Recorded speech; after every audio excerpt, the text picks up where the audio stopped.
আসসালামু আলাইকুম। সম্মানিত সুধী দর্শক মণ্ডলী, সকলকে আন্তরিক সালাম, ভালোবাসা এবং শুভকামনা জানাচ্ছি। সেই সাথে আপনাদেরকে আন্তরিক সালাম জানাচ্ছি। আসসালামু আলাইকুম ওয়া রাহমাতুল্লাহি ওয়া বারাকাতুহু। আজকে বাংলাদেশের অন্তর্বর্তী সরকারের সফলতা ব্যর্থতা মানুষ বুঝতে পারছে না। যারা সমর্থন করে তারা বলছে দেশ ভালো চলছে, যারা সমর্থন করে না তারা বলছে দেশ ভালো চলছে না। তাহলে এর সমাধান কি? আর তাহলে পরবর্তী করণীয়টাই কি? আমরা যদি মনে করি বাংলাদেশ এক কঠিন ক্রান্তিকাল পার করেছে। বিগত সরকারের অসহনীয় জুলুম, নির্যাতন, অত্যাচার, চাঁদাবাজি, টাকা পাচার, ছিনতাইকারী, ক্ষমতার দাপট এবং তাদের একনায়কতন্ত্র তাদেরকে এমনইভাবে পেয়ে বসেছিল, আর সেটাকে টিকিয়ে রাখতে তারা বাংলাদেশে কায়েম করেছিল এক রাম রাজত্ব। যে রাজত্বে রাজার বিরুদ্ধে কেউ কথা বললে তাদেরকে খুন করা হতো। আপনারা অত্যন্ত জ্ঞানী, সুচিন্তিত মতামতের আপনারা প্রতিষ্ঠাতা, তাই আপনাদের সামনে অনায়াসে সব কিছু তুলে ধরা যায়। আমাদের ভুলগুলো, আমাদের সমাজের ভুলগুলো, আমাদের দেশের ভুলগুলো যখন তুলে ধরা হয়, আপনারা একটি সুন্দর মতামত দিয়ে থাকেন, আপনারা সুন্দর একটা রায় দিয়ে থাকেন। যে রায় থেকে মানুষ আপনাদের কমেন্টস পড়ে, আপনাদের কমেন্টসগুলো যাচাই করে অনেকে তাদের সিদ্ধান্ত পরিবর্তন করতে বাধ্য হয়। তাই আপনারাই সেরা। আজকে আমরা যে কথাটি বলতে চাচ্ছি সেটা হচ্ছে, বাংলাদেশ বিগত দিনে এক কঠিন ক্রান্তিকাল অতিক্রম করেছে। যেই কালে আপনিও ভালো ছিলেন না, আমরাও ভালো ছিলাম না। এমন কোনো স্বৈরাচারী কায়দা নাই যা প্রতিষ্ঠা করতে বিগত ফ্যাসিস্ট হাসিনা চেষ্টা করে নাই। এমন একটি রাম রাজত্ব কায়েম করেছিল, যে রাম রাজত্বের বিরুদ্ধে কেউ কথা বললে রাজার পক্ষ থেকে শাস্তি দেওয়া হতো অন্যভাবে।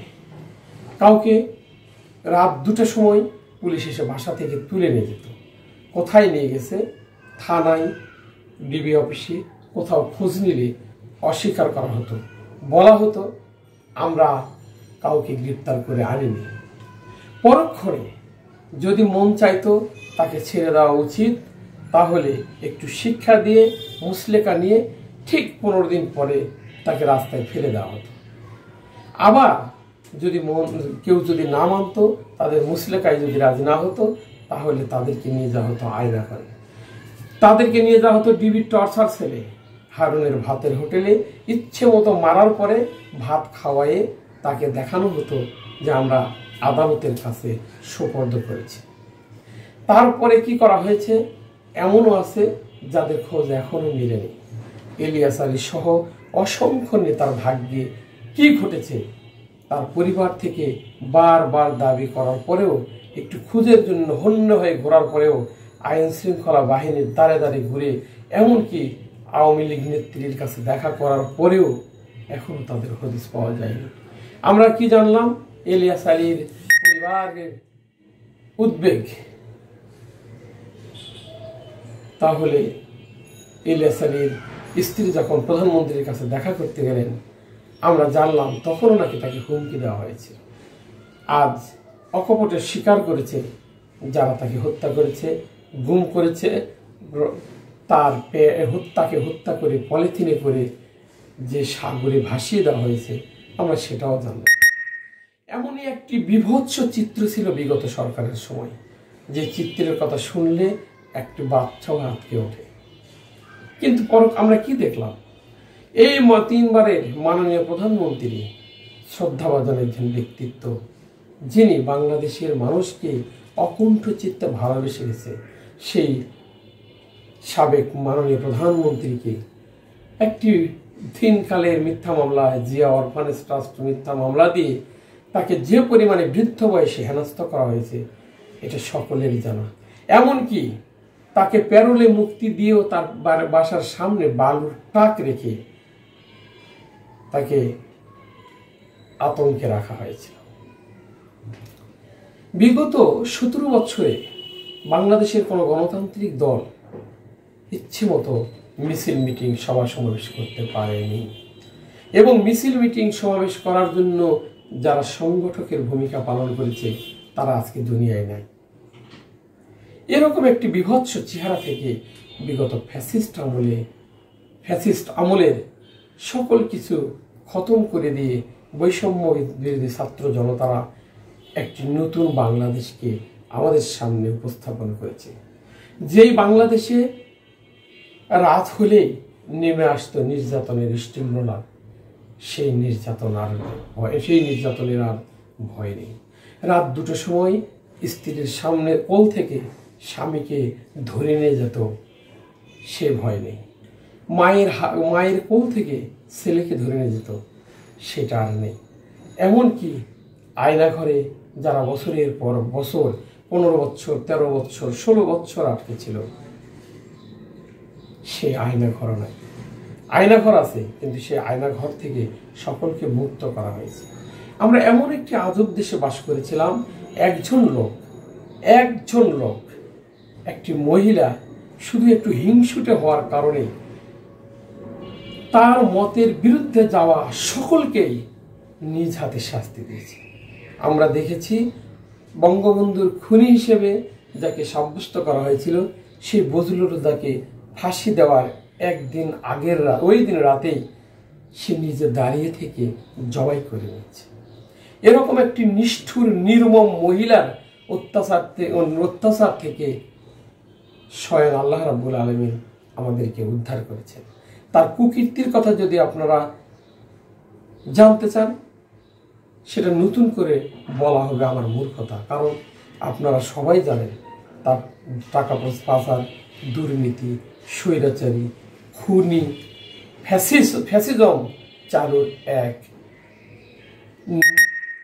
নির্দয়ী ব্যক্তিত্ব,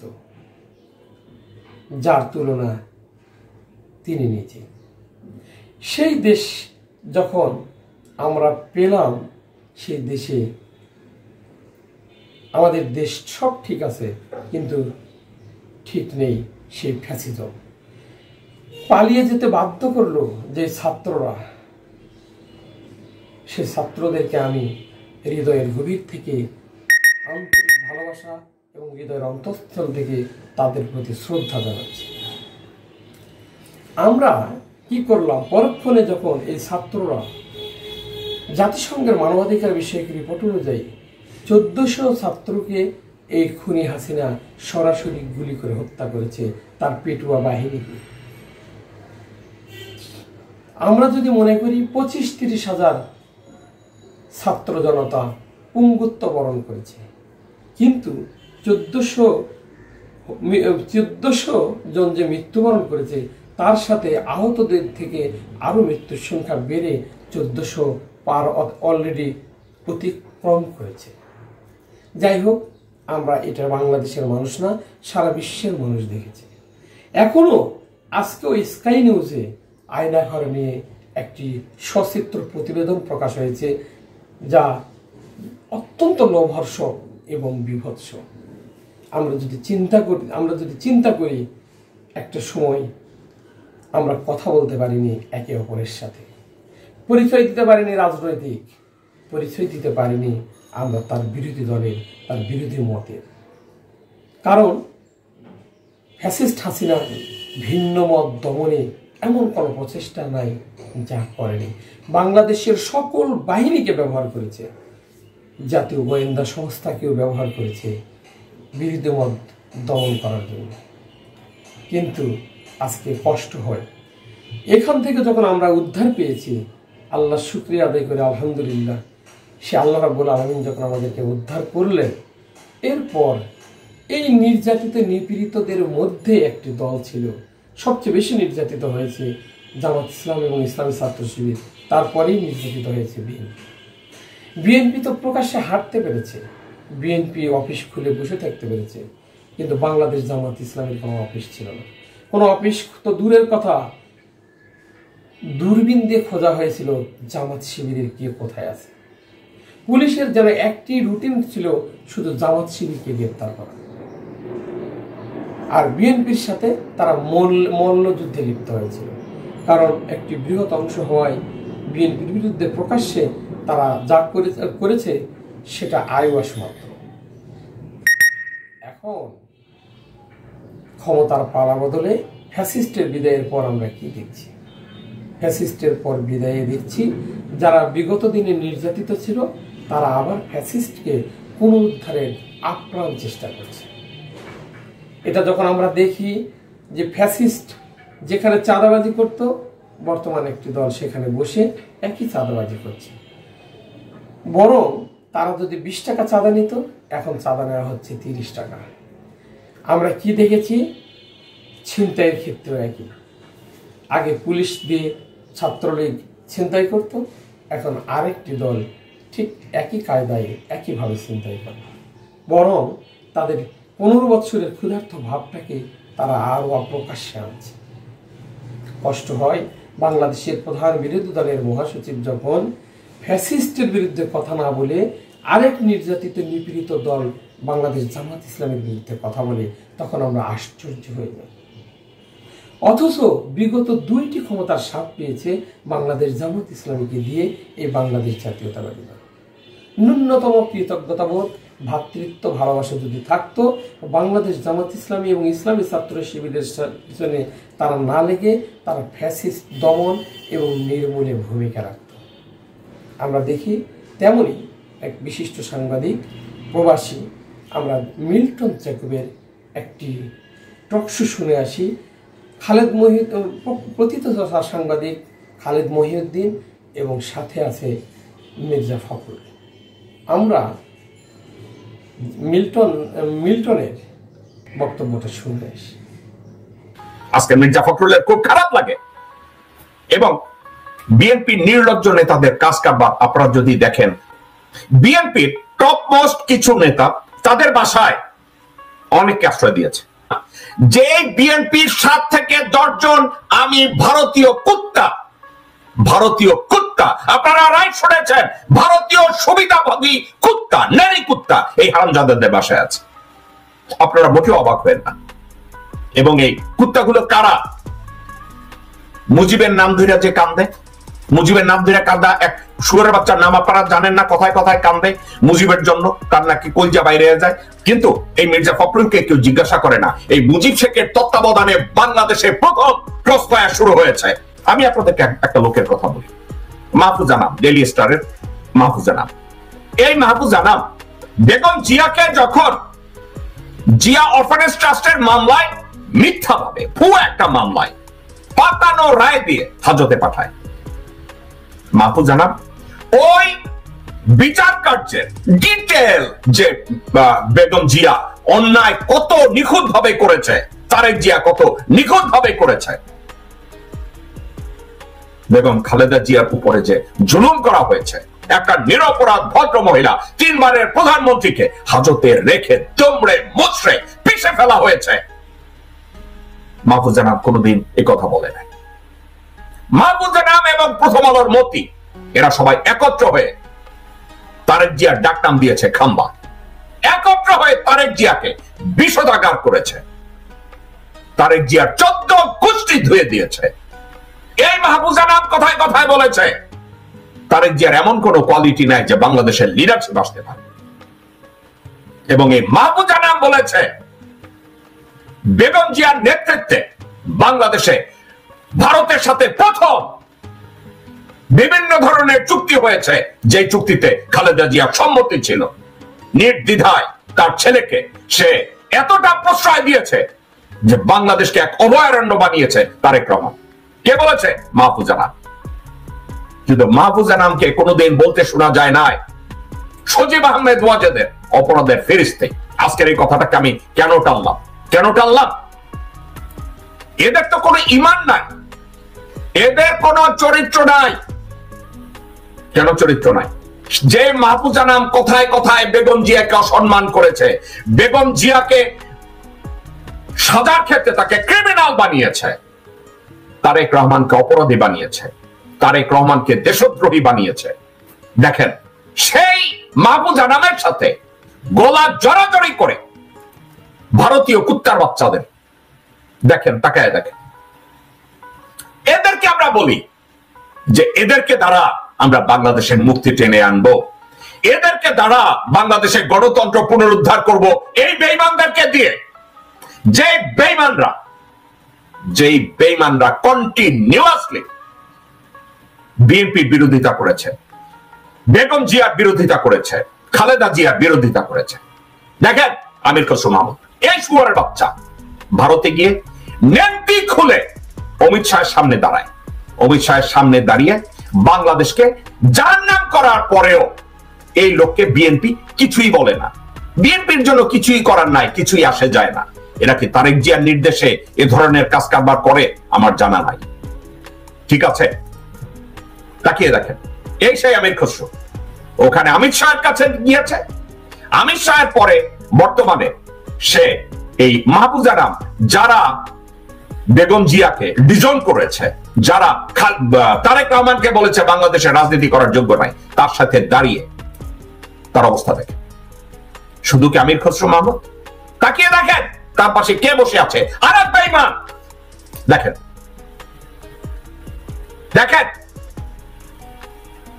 এদেরকে দিয়ে বাংলাদেশ নাকি গণতন্ত্র উদ্ধার করবে, তারেক জিয়া নাকি বাংলাদেশের নেতৃত্ব দিয়ে বিএনপি কে রক্ষা করবে। তাকিয়ে দেখেন তাদের আচার আচরণে একটা জিনিস, তারেক জিয়া আর বেগম জিয়াকে বাংলাদেশে ঢুকতে দেওয়া হবে না, দরকার নাই, যা বাংলাদেশ জাতীয়তাবাদী দলের তারা নিয়ে নেবে, তারা দেশ চালাবে।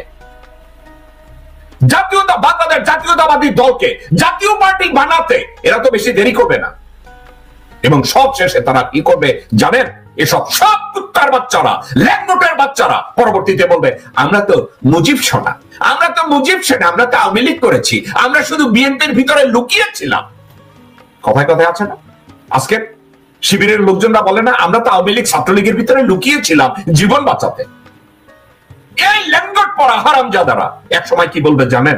আমরা তো বিএনপির ভিতরে লুকিয়েছিলাম এই আওয়ামী লীগ জয় বাংলা বলার জন্য। এই কুত্তার বাচ্চারা বলবে। আর এক শুয়ারের বাচ্চা ঢাকা এক সময় চান্দা বাচ্চা ছিল, শুয়ারের বাচ্চা ইলিয়াস আলীর মার্ডারকে দেখেন, এই মির্জা আব্বাস ইলিয়াস আলী মৃত্যুকে অন্য খাতে প্রবাহিত করার জন্য এই লঙ্গির বাচ্চা লঙ্গি কথায় কথায় বলছে ও ইলিয়াস আলীকে কারা মেরেছে আমি তা জানি, ইলিয়াস আলীর মৃত্যু নিয়ে আর কোনো দ্বন্দ্ব নেই, আমি জানি একজাক্টলি কারা ছিল।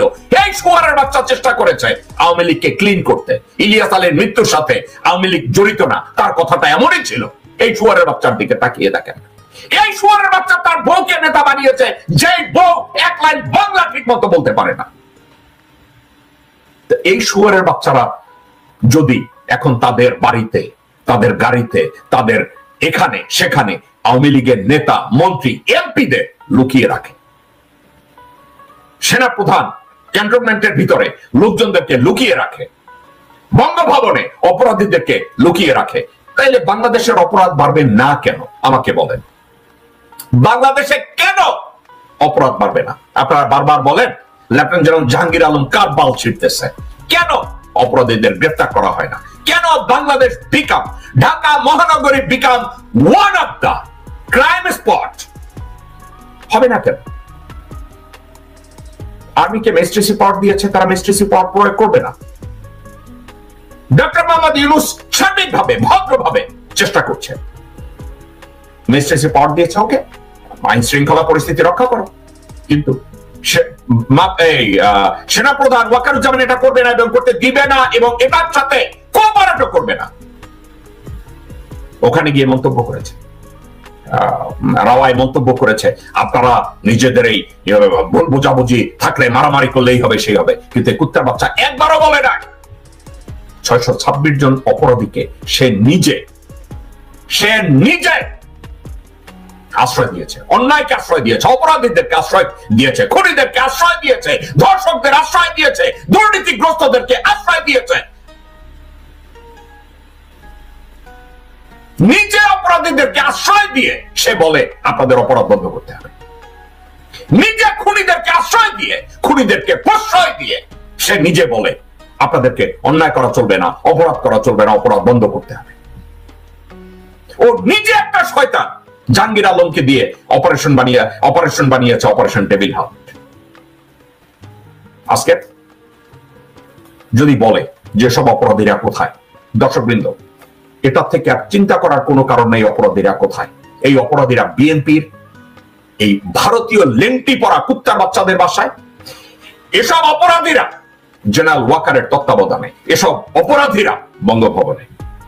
যারা বসে প্ল্যান করে ঢাকায় কিভাবে অপরাধ কর্ম আকাশচুম্বী করা যায়, ডক্টর ইউনূসের অন্তর্বর্তীকালীন সরকারকে কিভাবে নিশ্চিহ্ন করা যায়, কিভাবে বোতামের মধ্যে ফেলা যায়, কিভাবে আন্ডারমাইন করা যায়, বঙ্গভবনে বসে প্ল্যান করে, ক্যান্টনমেন্টে বসে প্ল্যান করে, মির্জা ফখরুলের বাসায় প্ল্যান করে, মির্জা আব্বাসের বাসায় প্ল্যান করে, আব্দুল আওয়াল মিন্টুর বাসায় প্ল্যান করে, আমির খসরু মাহমুদের বাসায় প্ল্যান করে, ইকবাল হোসেন টুকুর বাসায় প্ল্যান করে, সামাও বাইদের বাসায় প্ল্যান করে।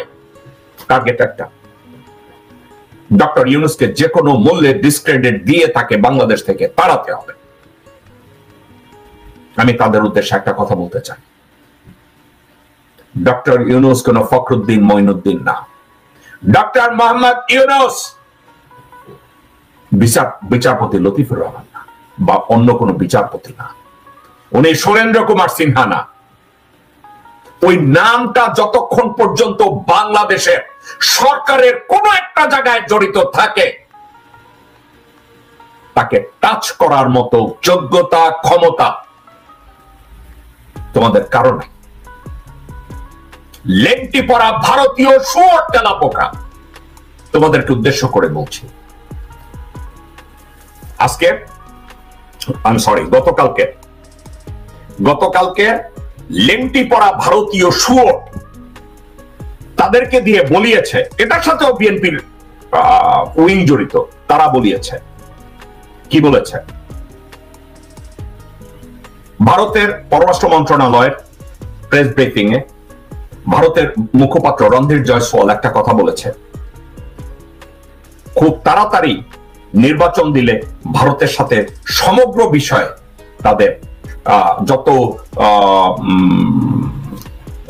বিষয় সমস্যা রয়েছে সবকিছু নিষ্পত্তি হবে।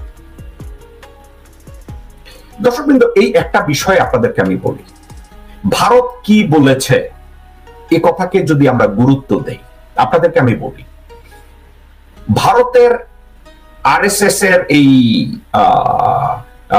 যেসব মন্দির আছে, মন্দিরের পুরোহিতরা কোনো একটা সময় যখন যুবতী বিধবাদের তাদের কাছে নিয়ে যেত, তারা ভগবত গীতা ভগবত ভগবত বলতো আর ওই নববধূকে ধর্ষণ করত, যাদেরকে সেবাদাসী বানাতো।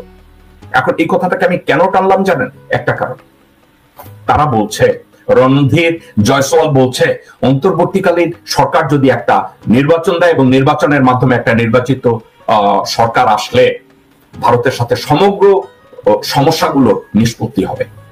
দর্শক, কিন্তু আপনারা একা একা একটু চিন্তা করে দেখেন, গত 53 বছরে বাংলাদেশ কিভাবে আর চেষ্টা করবে এই ভারতের সাথে নত জানু পা চেটে আর কতবার চেষ্টা করবে? আমাকে এই কথাগুলোর জবাব আপনারা কি কেউ জানেন? এর কোনো ব্যাখ্যা আছে? তারা বলছে যে অন্তর্বর্তীকালীন একটা নির্বাচন ডক্টর মোহাম্মদ ইউনূস যদি দেয়, আর এই বিএনপির হুবরিরা গাবররা এরা যদি সরকার গঠন করে, সবকিছু নাকি নিষ্পত্তি হয়ে যাবে। এটা কে বলে জানেন? মির্জা ফখরুল, মির্জা আব্বাস। এই লেংটি পরা উলঙ্গ হারামজাদা সামাজিক বেশ্যারা বলে সব সমস্যার সমাধান হবে। রণধীর জয়সওয়াল এই কথা বলছে, সব নিষ্পত্তি হয়ে যাবে। আপনারা কি জানেন ওই শুয়োরের বাচ্চা আরো কি বলেছে? বাংলাদেশে নাকি হিন্দুদেরকে উলঙ্গ করে রাস্তায় নামিয়ে ঘুরানো হচ্ছে, তাদেরকে নাকি উলঙ্গ করে তাদের শরীরে পিপিলিকা দিয়ে তাদেরকে লেহন করানো হচ্ছে, তাদেরকে উলঙ্গ করে নাকি কোনো কুকুরের খাঁচায় ঢুকিয়ে দেওয়া হয়েছে। হিন্দুদের সম্পত্তি নাকি বাংলাদেশিরা চেটে চেটে খাচ্ছে। হিন্দু মেয়েদেরকে নাকি স্কুল কলেজ থেকে টেনে হিসেবে নামিয়ে নিচ্ছে। মন্দিরে গিয়ে নাকি তাদের মন্দিরের ওটাকে কি বলে, মূর্তিকে চেটে চেটে ধ্বংস করে দিচ্ছে। আরো শুনবে, বিয়ে বাড়ি থেকে হিন্দু মেয়েদেরকে জোর করে উঠিয়ে নিয়ে যাচ্ছে। আমি কেন ড্রামেটিক হইতে বলছি আপনারা জানেন? কারণ এগুলো সব মিথ্যা কথা, এগুলো সব মিথ্যা কথা। এই জন্য আমি ড্রামেটিক ওয়েতে আপনাদেরকে বলব, ঠিক আছে? আমি ড্রামেটিক ওয়েতে বললাম। তারা বলছে একটা হিন্দু মেয়ে ঘর থেকে বেরিয়ে ইউনিভার্সিটিতে যদি যায়, পালাক্রমে ধর্ষণের শিকার হয়ে বাসায় আসে। আপনাদেরকে একটা কথা বলি, আমার কথা, অভিজ্ঞতার কথা। একটা লোক আমার সাথে ইন্টারভিউ করতে আসলো, আজকের কথা না, 95-96 সালের কথা। উনি ডক্টর, উনি আবার এখানকার কোন কলেজের প্রফেসর। তো উনি বলছে বাংলাদেশে হিন্দু মেয়েরা তো ঘর থেকে বেরোতে পারে না। কেন? হিন্দু মেয়েরা ঘর থেকে বেরোলে কি হয়? হিন্দু মেয়েরা ঘর থেকে বেরোলে রিক্সা থেকে টেনে নামিয়ে তাকে ধর্ষণ করা হয় দিনে দুপুরে জনসমক্ষে। আমি বলছি তাই? তা তো বিশাল কিছু। আমি তার সাথে, দর্শকবৃন্দ, আমি গল্প বলছি না, ওই ভিডিও টেপ আমার কাছে আছে। বলছে হিন্দুদের উপরে এত জুলুম করা হয়। আমি বলছি তাই নাকি? তারপরে কন্টিনিউ করেন। তো সব শোনার পরে সবার শেষে আমি তাকে বললাম, বাবু আপনি তো কয়েকদিন আগে বাংলাদেশে গেছিলেন, কেন গেছিলেন? বলছে ভাই, হাসি দিয়ে বলছে, ভাই আমি তো বিয়ে করতে বাংলাদেশে গেছি। তাই বললাম, ও আপনি তো বাংলাদেশে গিয়ে বিয়ে করতে গেছেন? উনি, আমি বলছে হ্যাঁ, ওই ডক্টর, এবং উনি he claimed that he is the lecturer of Columbia University and he does. ওনার আবার ডক্টরেটও আছে। তো উনি বাংলাদেশে গেছে বিয়ে করতে। দর্শকবৃন্দ, উনি বাংলাদেশে কাকে, আমি বললাম কাকে বিয়ে করলেন? কোন হিন্দু মেয়েকে? বলছে জি। তো হিন্দু মেয়েটা যাকে বিয়ে করলেন উনি কি করে? বলছে ঢাকা ইউনিভার্সিটিতে উনি এমবিএ করে। আমি বললাম উনি কি প্রতিদিন বাসা থেকে ইউনিভার্সিটিতে সিকিউরিটি গার্ড নিয়ে যায়? বলছে না, উনি রিক্সা যায়, আসা যাওয়া করে। আমি বললাম উনি কি ঠিক আছে? বলছে জি। আমি বললাম উনি কত বছর ঢাকা ইউনিভার্সিটিতে পড়ে? বলছে 3 বছর। আর 3 বছরে উনি কতবার ধর্ষণ শিকার হয়েছে? জি, উনি ধর্ষণ। আস্তে করে বললাম, ডক্টর সাহেব আপনি বলছেন বাংলাদেশের হিন্দু মেয়েরা ঘর থেকে বাইরে গেলে ধর্ষণের শিকার হয় প্রতি মুহূর্তে, তাহলে আপনি যাকে বিয়ে করছেন সে একটা হিন্দু মহিলা। ওই হিন্দু মহিলা যদি, ওই হিন্দু মেয়েটা যদি ঢাকা ইউনিভার্সিটিতে 3 বছর যায়, একটা মেয়ে যদি প্রতিদিন ধর্ষণের শিকার হয়, তাহলে 3 বছরে ওই হিন্দু মেয়েটা কতবার ধর্ষণের শিকার হয়েছে? আপনি কি জানেন ওই ডক্টর ভট্টাচার্য আর আমার সামনে মুখ খুলতে পারে না, হ্যাঁ আপনি আমাকে পার্সোনাল অ্যাটাক করছেন? No, it is not personal attack mister doctor, it is not personal attack. কুত্তার বাচ্চারা তোমরা ভারতের মিডিয়ায় বলছো আমরা হিন্দুরা ঘর থেকে, আমাদের হিন্দু মা বোন ঘর থেকে বেরোলে জঙ্গিরা, মুসলমানরা নাকি আপনাদেরকে চেটে চেটে ধর্ষণ করে, আপনাদের চেটে চেটে ধর্ষণ করে। এই কথা হিন্দুদের বলে। আমি ওপেনলি আপনাদেরকে বললাম, এত চাটে চাটা চাটে বাংলাদেশের মুসলমানরা, আপনারা ভারতে গিয়ে ওই চাটার কাহিনী শোনা। এবং আপনাদেরকে কেউ যদি, এইসব লোকজনদেরকে যদি আপনাদেরকে মালাম ডাকে, তখন আপনাদের খুব কষ্ট লাগে। জয়সওয়াল বলেছে, রণধীর জয়সওয়াল বলেছে যে বাংলাদেশে হিন্দুদের উপরে যেই অত্যাচার চলছে, বাড়িঘর দখল চলছে, এগুলো বন্ধ করতে হবে। জয়সওয়ালের কাছে খবর আছে বাংলাদেশের হিন্দু মেয়েরা রাস্তায় নামলে তাদেরকে চাটে, শুধু মুসলমানরা নাকি তাদেরকে ধরে ধরে চাটে, উলঙ্গ করে এবং টেনে হিসড়ে নিয়ে যায়। আহা! দর্শকবৃন্দ, আমি জানি না। আরো একটা কথা দর্শকবৃন্দ, আমাকে মাঝে মাঝে প্রশান্ত গাঙ্গুলি হচ্ছে সত্যিকার অর্থে সনাতন ধর্মাবলম্বী একজন বাংলাদেশি, গর্বিত বাংলাদেশি। গত 27 বছর ধরে আমি ওকে চিনি, ছোট বাচ্চার থেকে চিনি। প্রশান্ত গাঙ্গুলি মাঝে মাঝে কিছু ভিডিও পাঠায় আমাকে, গতকালকে কিছু ভিডিও পাঠিয়েছে। আমি এই ভিডিওটা দেখলাম। বাংলাদেশের এক হুবড়ি আছে না, আগে আওয়ামী লীগ করতো, পরে ওই গামছাওয়ালা সিপাই এক ধর্ষক আছে না, যাকে আবার বীরুত্তম দিছে, বাংলাদেশে বঙ্গবীর দিছে। ওই কুত্তার বাচ্চাকে বঙ্গবীর দেওয়ার জন্য সত্যিকারের বঙ্গবীর ওসমানীকে ভুলিয়ে দেওয়া হয়েছে। এক ভুয়া বঙ্গবীর আছে, দাড়ি বোস রাখা, এক শুয়োর, ভারতীয় কলকি পরা হাড্ডি কাদের সিদ্দিকী। তার পার্টিতে গেছিল এক হারামজাদা আছে না, আমি হারামজাদা বলবো না, উনি নিজেকে, উনি বলছে উনি নাকি খুব নীতিবান একজন মানুষ, উনি নাকি শিক্ষিত একজন মানুষ, উনি নাকি ভবিষ্যৎ প্রবক্তা। ওনার নাম ফজলুর রহমান। মাঝে মাঝে এমন ভাবে নিজেকে প্রকাশ করে। আমি দেখলাম ভারতের রিপাবলিক টিভির একটা টক শোতে গেছে, টক শোতে যে ওখানে তাকে উলঙ্গ কইরা দিতেছে। আপনি কি জানেন এই ফজলুর রহমান কি করতেছে? ফজলু বাবু, এরকম করে কথা বলে ফজলুর রহমান বাবু। এই বাবু তাকে 10 বার কলা বলার পরে এই হুবড়ি টের পাইছে যে তারে বাবু ডাকতেছে। পরে কি মোর নাম ফজলু বাবু না, মোর নাম ফজলুর রহমান। দর্শকবৃন্দ, উনি বলেছিলেন না ফজলুর রহমান, একেবারে উলঙ্গ করে ওনাকে ছেড়ে দিল। সম্মানিত শিশু দর্শক মন্ডলী, আমার উপস্থাপনে হয়তোবা সামঞ্জস্যতা থাকতে না পারে, আপনাদের মতো হয়তো গোছালো করে আমি উপস্থাপন করতে পারিনি, হয়তোবা আপনাদের চাহিদা মতো আমি কথা বলতে পারিনি, কিন্তু বাংলাদেশের সকল প্রেক্ষাপট আপনারা জানেন, আপনারা জ্ঞানীগুণী এবং আপনারা সুচিন্তিত মতামত দিয়ে বাংলাদেশকে সব সময়ের জন্য এগিয়ে নিয়েছেন, এগিয়ে নিচ্ছেন, আশা করছি এগিয়ে নেবেন। তাই সিদ্ধান্তের পালা আপনাদের উপরই বর্তায়। সকলকে ভালোবাসা এবং আন্তরিক সালাম জানিয়ে শেষ করছি। আসসালামু আলাইকুম ওয়া রাহমাতুল্লাহি ওয়া বারাকাতুহু।